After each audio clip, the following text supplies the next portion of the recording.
of characters that country Australia produces. His name is Fred Brophy.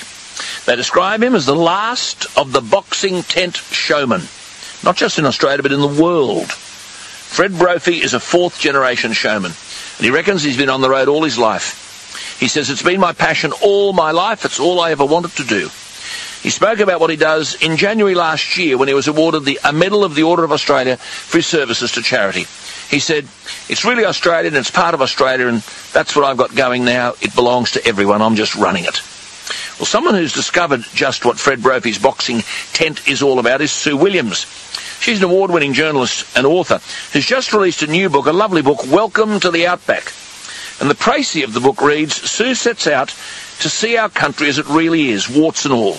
She accepts every new challenge that comes her way, including pregnancy testing cows on a remote property, joining a cattle drive across Queensland, visiting the deadliest town in Australia, and fronting up to a ferocious fighter in the last boxing tent in the world." Well, the tent is Fred Brophy's, and the ferocious fighter is a woman in his troop called the Beaver. Let's see how they all got on. Fred Brophy is on the line. Fred, good morning.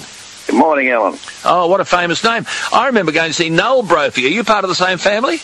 No, it's Fred Brophy, and I've been Fred Brophy for the last 3 or 4 generations. Goodness me. And you're talking from your pub in Kilkeven. I know exactly where that is. Yeah, just out of, on the coast, the Sunshine Coast. Absolutely. Yeah. South Burnett, eh? The Wide Bay Highway. That's it. Ah, amazing. And how many people live there? Yeah. What? The rear entry of the Outback. 53. It's about 50 kilometres from Gympie. That's right. Yeah, heading west. Yeah. How many people live there now? Just about 500 or 600, I think. You know, a lot of cattle people around there, little hobby farms and that. Because McTaggart is a famous name in Queensland, of course, in the rural and meat industry, isn't it? And he was the first settler there at Kilkeven. John Daniel McTaggart established a sheep property, and I think Kilkeven is named after his family farm in Scotland. I think it was too. As a matter of fact, I think that was the first place I found gold around. That's right. Then too. Yeah. How long have you lived there? We've had the pub there for about 4 years. And you prefer the bush to the city? Oh, yes. I mean, it's good to go down to the city for a while and that, but it's that road race down there, mate. I tell you what, I was down there in Sydney with Sue Williams, and I tell you what, there's a lot of cars down there, and they don't look real happy when they pass you. It's not like out of the country, I can tell you that. No, everyone talks to you in the bush, don't they? And they wave to you. Yeah, that's when you know you're in the country. Someone says, "Look, what do you know in your country?" I said, "Well, as soon as ever someone waves to you, man, you're starting to get, out in the country a little bit." That's dead right. My father used to say to me, we'd go to the pig and calf sale. "Now, listen, I know you've been to boarding school. Don't be a snob. Wave to all those farmers." I mean, have a head. Provided you're a young kid, but if you're an adult, you wave to them, you'll end up buying the cows. That's true. We did that as well, don't worry. Now, you once said about Sydney, it was a place where women are tough and men are pretty. Yeah, they are too, aren't they, down there around that King Cross place, they are. So, now, you spent your entire childhood on the road. Yep, ever since I've been born. I was born in Perth, actually, in the Perth show. When the Perth show was on, my mother happened to be there, and I was born there, and we come back across the desert to this side. It wasn't many shows we used to go across the desert in those days, but we had to, because we had to keep moving. We done most of the outback and that, so. Now, there used to be dozens of these boxing troops, weren't there? There was over 30. There wasn't a show in Australia where there wasn't one. Remember Jimmy Sharman? I remember Jimmy Sharman. Yeah, he was in it for a long time. Yeah. Why have they fallen by the wayside?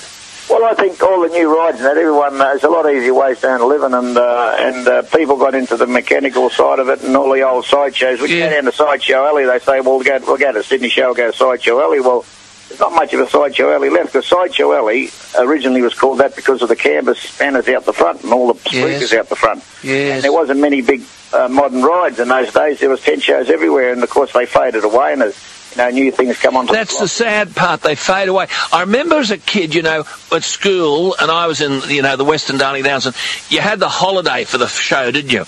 But now they've all got their computers and whatever. They wouldn't get off their backsides to go to the show. So the local show is no longer what it used to be.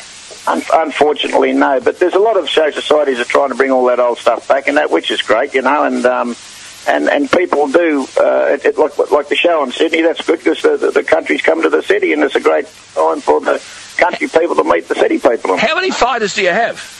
Oh, I've got about 12 on and off now. And where do you get them from? Oh, they've been fighting for me for a few generations. How many of them are women? Oh, I've only got two, the beaver and the bitch. and then you've got the mauler and the kid goanna. He's a friendly mauler. Every time I hit him, he gets real friendly with you. and the masked marvel from Yugoslavia. Yeah, he's a masked marvel from Yugoslavia. The caveman, the barramundi kid, the brown bomber, the black lizard. I've got a few characters, and I named them all. Of course, we've got we've got Butterbean. He was starting to turn into the Incredible Hulk, so we had to put him out to boot camp up in Toowoomba with the Sergeant Major. He's played up a bit, but he's coming back out again at Toowoomba this month, actually.